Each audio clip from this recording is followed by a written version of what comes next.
এরে যুবক আল্লাহর বান্দা, কি এমন বাক্য শোনাইলাম? মায়ের অনুমতি না নিয়ে যদি সন্তান হজ করার জন্য রওনা হয়ে যায়, এই সন্তানের উপরে আল্লাহ তাআলার পক্ষ থেকে এই শাস্তি, গজব, আযাব নাযিল হতে থাকে। কিরে যুবক, কি এমন পেছনে ঘটনা ঘটলো বলো? যুবক আল্লাহর বান্দা বলে না, এলাকার মানুষগুলো আবার বারবার চাপ দেয়, তাকিদ দেয়। এ যুবক আল্লাহর বান্দা, বলো না কি এমন ঘটনা ঘটেছে যার কারণে তোমার উপরে এই শাস্তি হয়েছে? যুবক আল্লাহর বান্দা বলে না, এবার বারবার চাপ দেয়। এবার যুবক আল্লাহকে আওয়াজ দিয়ে বলে, ও এলাকার মানুষ, তাহলে শোনো, তাহলে শোনো। আমার আম্মা জান আমারে কষ্ট করে করে বড় বানাইছে। 5 বছর বয়সের সময় আমার আম্মা জান দুনিয়া থেকে বিদায় হয়ে গেছে। আমার আম্মা জান আমার সুখ শান্তির চিন্তা ভাবনা করে আমার মায়ের সুখ শান্তি বিসর্জন দিয়ে দিল। অন্য জায়গায় বিবাহ বন্ধনে আবদ্ধ হয় নাই। আমার আম্মা জান কঠোর পরিশ্রম করে করে করে করে আমার বড় বানাতে গিয়া আমার আম্মা জানের 2 কানা চক্ষু অন্ধ হয়ে যায়। এক পর্যায়ে আমার আম্মা বড় দুর্বল, বড় অসহায় হয়ে গেল।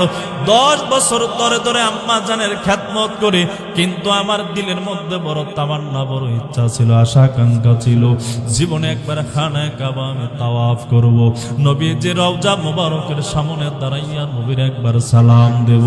মায়ের কাছে অনুমতি চাই, আম্মা জান আমার অনুমতি দেয় না।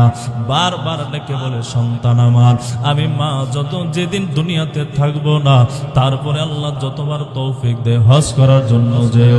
এখন যদি চলে যাও, আমি অন্ধ মা, দুর্বল মা, অসহায় মায়ের দেখাশোনা কে করবে? তুমি সারা দুনিয়াতে আমার কেউ নাই, তোমার দ্বিতীয় কোনো ভাই নাই, কোনো বোন নাই, আত্মীয় স্বজন নাই। এখন সন্তান যেও না। আমার মা বারবার বাধা দেওয়ার বড়, আমার মায়ের বাধাকে অপেক্ষা করিয়া হজ করার জন্য রওনা হয়ে গেলাম। যেই মাত্র রওনা হয়ে যাব, আমার মায়ের মনের মধ্যে বড় আঘাত, চোখ বেয়ে পানি পড়তেছে, আর আসমানের দিকে চেহারাটা উঠাইয়া মালিকের কাছে বদদুয়া দিয়া বলে, গো আল্লাহ, যেই সন্তানকে মায়া দয়া ভালোবাসা দিয়া বড় বানাইলাম, কঠোর পরিশ্রম করে কষ্ট করে করে বড় বানাইলাম, আজকে যেই সন্তান আমি অন্ধ মাকে দুর্বল অবস্থায় ফেলে, অসহায় অবস্থায় ফেলে হজ করার জন্য রওনা দিয়ে দিছে, যেমন ভাবে সন্তানের মায়া দয়া রহমতের নজর আমি অন্ধ মায়ের মাথা থেকে দূরে সরাই নিছে, গো আল্লাহ, আপনার রহমতের নজর ওই কপাল পোড়া সন্তানের মাথা থেকে দূরে সরাই নিও। এর এলাকার মানুষ, আজকে আমি চুরি না করিয়া চোরের অপবাদের দায়ের কারণে 2 কানা হাত হারাইলাম। আজকে চুরি না করিয়া অপবাদ কাঁধে নিয়া 2 কানা চক্ষু হারাইলাম। আজকে চুরি না করিয়াও জুতার মালা গলায় নিয়ে অপমানিত হইলাম। কেন হইলাম জানো নি? ওই দিনের আমার আম্মা জানের বদদুয়া আল্লাহ কবুল করে নিয়েছিল, যার কারণে রহমতের নজর আমি যুবক আল্লাহর বান্দার মাথায় নাই। মায়ের বদদুয়া কিভাবে কবুল হয় শুনছেন নি? হ্যাঁ, অনেক যুবক আছো, মার খবর নেই না, বাবার খবর নেই না। এই দুনিয়াতে সবচেয়ে বেশি আপন হলো মা আর বাবা। দুনিয়ার সব মেয়েটা হলো স্বার্থের পাগল, নিঃস্বার্থভাবে সন্তানকে লালন পালন করে শুধু মা আর বাবা। ফালা তাকুল লাহুমা উফ, সাবধান সন্তান, মা বাবার সামনে উফ শব্দ ব্যবহার করো না, মা বাবার সামনে উফ শব্দ প্রয়োগ করো না। ওয়ালা তানহারহুমা, আর মা বাবাকে ধমক দেয়া কথাবার্তা বলবা না, বরং ওয়াকুল লাহুমা কাওলান কারীমা। আল্লাহ জানায়া দেয়, আল্লাহ বলে দেন, মা বাবার সাথে উত্তম শব্দ দিয়া কথাবার্তা বলবা, মা বাবার সাথে মার্জিত ভাষায় কথাবার্তা বলবেন, মা বাবার সাথে সাবলীল ভাষায় কথাবার্তা বলবেন। এই নির্দেশ দিয়েছেন তিনি কে? এরে যুবক ভাই, বৃদ্ধ বাবা ও পর্দার আম্মা জান, মা বাবার সামনে অপশব্দ ব্যবহার করবেন না, মা বাবাকে ধমক দিয়ে কথাবার্তা বলবেন না। বরঞ্চ মা বাবার সামনে মা বাবার সাথে সাবলীল ভাষায় কথাবার্তা বলবেন, সাবলীল ভাষায় মার্জিত ভাষায় কথাবার্তা বলবেন। কেন বলবেন? আল্লাহ নিজেই জবাব দেয় সূরা লুকমানের 14 নম্বর আয়াতে কালেমার মধ্যে, ওয়া ওয়াসাইনাল ইনসানা বিওয়ালিদাইহি, আল্লাহ জানায়া দেয় ও সন্তানাদি মা বাবার সাথে ভালো আচরণ করবা, উত্তম আচরণ করবা। কেন করবেন? আল্লাহ নিজে জবাব দেয় হামালাতুহু উম্মুহু ওয়াহনান আলা ওয়া, কেন রে সন্তান জানোনি তোমার জন্ম দক্ষিণে আম্মা জান 10 মাস 10 দিন ধরে ধরে কষ্ট করে করে করে আপনা আমাকে 10 মাস 10 দিন পেটের মধ্যে ধারণ করেছে। ওয়া ফিসালুহু ফি আমাইন, আর 2 বছর ধরে ধরে আপনা আমাকে আম্মা জানের স্তনের দুধ পান করিয়েছেন। ঠিক কিনা? আল্লাহ বলেন আনিশ করিলে ওয়ালি ওয়ালিদাই, আর আমি আল্লাহ তাআলার শুকরিয়া আদায় করো ও সন্তানাদি, সাথে সাথে তোমাদের আম্মা জানের আব্বা জানের শুকরিয়া আদায় করো। ইলাইয়াল মাসির, একদিন কিন্তু আমি রবের কাঠগড়ায় দাঁড়াতে হবে। সেই দিন কিন্তু পঙ্কানো ভাবে জবাব দিতে হবে। দুনিয়ার জিন্দেগিতে আব্বা জানের আম্মা জানের আদেশ মানেন কি মানেন নাই? মা বাবার কথাবার্তা মানেন কি মানেন নাই? মা বাবার সাথে ভালো আচরণ করেন কি করেন নাই? মা বাবা অসুস্থ হয়ে গেলে সেবা করেন কি করেন নাই? মা বাবার খরচের টাকার প্রয়োজন দেন কি দেন না? মা বাবার খাবার দাবার প্রয়োজন দিলেন কি দিলেন না? হাসরের ময়দানে আল্লাহ তাআলার কাঠগড়ায় দাঁড়াইয়া পঙ্কানো ভাবে আপনা আমাকে জবাব দিতে হবে কি হবে না? হবেনি?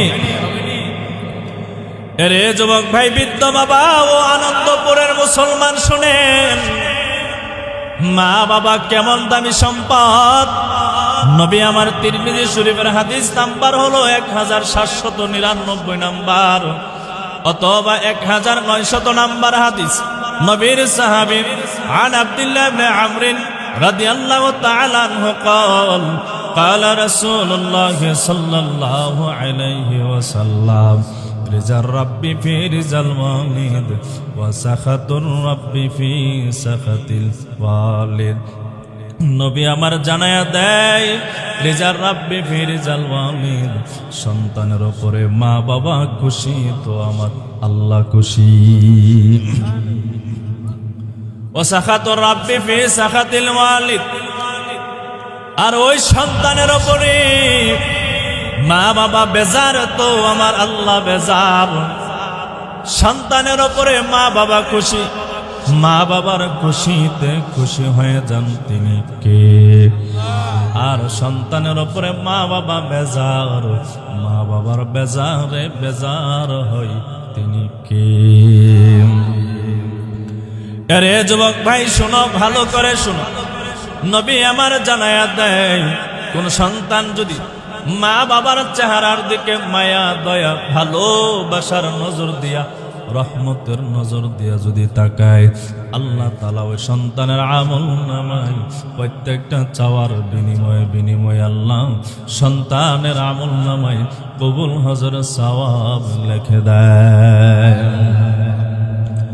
দলিল বাইহাকি শরীফের হাদিসের মধ্যে হাদিস কানা উল্লেখিত হয়েছে।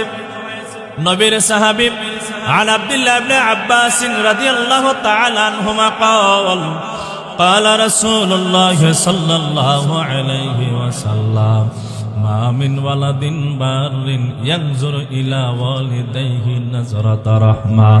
নবী আমার জানায়া দেয় কোন সন্তান যদি মায়া দয়া ভালোবাসার নজর দিয়া মা বাবার চেহারার দিকে তাকায়, কাতাবাল্লাহু লাহু বিকুল্লি নাজরাতিন হাজ্জাতাম মাবরুরা। নবী জানায়া দেয় সন্তানের প্রত্যেকটা চাওয়ার বিনিময় আল্লাহ তাআলা সন্তানের আমল নামায় কবুল হজর সওয়াব দান করে দেয়। অবশ্যই সাহাবায়ে কেরাম প্রশ্ন করলেন, নবী আমার সন্তান যদি দৈনন্দিন মা বাবার চেহারার দিকে যদি মায়া দয়া ভালোবাসার নজর দিয়া তাকায়, আল্লাহ যদি সন্তানের আমল নামায় কবুল হাজারের সওয়াব দান করে। নবী গো জানতে বড় মনে চাই, সন্তান দৈনন্দিন একবার নয়, 5 বার নয়, 20 বার নয়, 50 বার নয়, এমনকি নবী 100 বার যদি দয়াময়ের নজর দিয়া তাকায়, আল্লাহ তাআলা কি ওই সন্তানের আমল নামায় 100 বার কবুল হাজার সওয়াব লিখে দিবে। নবী ডেকে ডেকে বলে, ও সাহাবায়ে কেরাম, আমার কোন সন্তান যদি মায়া দয়া ভালোবাসার নজর রহমতের নজর দিয়া যদি মা বাবার চেহারার দিকে যদি দৈনন্দিন 100 বার যদি তাকায়, আল্লাহ তাআলা ওই সন্তানের আমল নামায় 100 কবুল হাজার সওয়াব লিখে দিবি।